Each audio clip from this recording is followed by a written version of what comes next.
ভারতীয় জমি ছিনিয়ে নিয়েছিল বাংলাদেশ। অবশেষে ভিনদেশের কবজা থেকে উদ্ধার হলো সেই জমি। ভারতীয় কৃষকদের ছিনিয়ে নেওয়া জমি বাংলাদেশিদের হাত থেকে উদ্ধার করল বিএসএফ।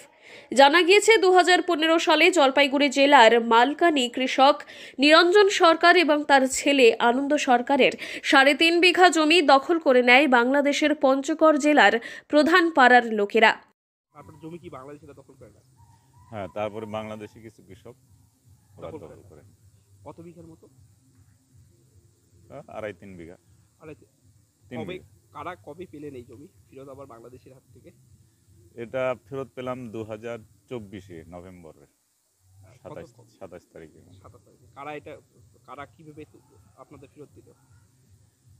এটা আমরা অভিযোগ জানিয়েছিলাম বিএসএফ কর্তৃপক্ষের কাছে। প্রথমে 21 ব্যাটালিয়ন, তারপরে তার আগে ছিল 102 ব্যাটালিয়ন, তারপরে 93 ব্যাটালিয়ন 23-এ আসলো, 23-এ গেল, 24-এ এসে তারপরে দুই দেশের আধিকারিকরা বসে সেখানে দীর্ঘদিন ধরে চলছিল চাষাবাদ। নিরঞ্জন সরকার অগত্যা চলতি বছর বিএসএফ এর 39 ব্যাটালিয়নে অভিযোগ জানান বাংলাদেশিরা অবৈধভাবে তাদের জমি দখল করেছে।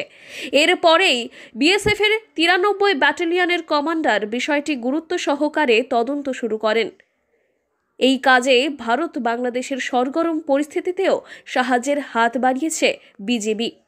বিএসএফ এবং বিজেপির যৌথ প্রচেষ্টায় অবশেষে বিতর্কিত সেই জমিটি সম্প্রতি ফেরত পাওয়া সম্ভব হয়েছে।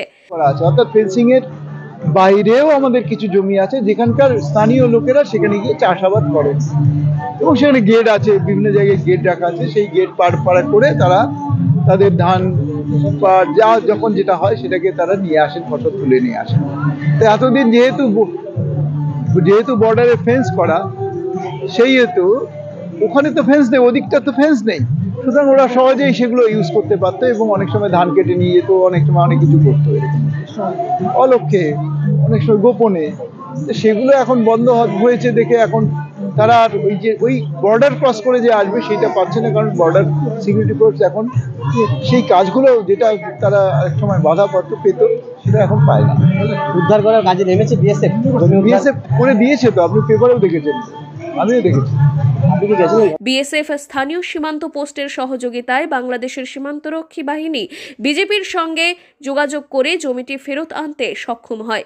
বর্তমানে সেই জমিতে বাংলাদেশের কৃষকেরা আলু চাষ করেছেন। স্বাভাবিকভাবেই এই সাফল্য ভারত বাংলাদেশ সীমান্তের কৃষক পরিবারগুলোর জন্য একটি বড় স্বস্তির খবর।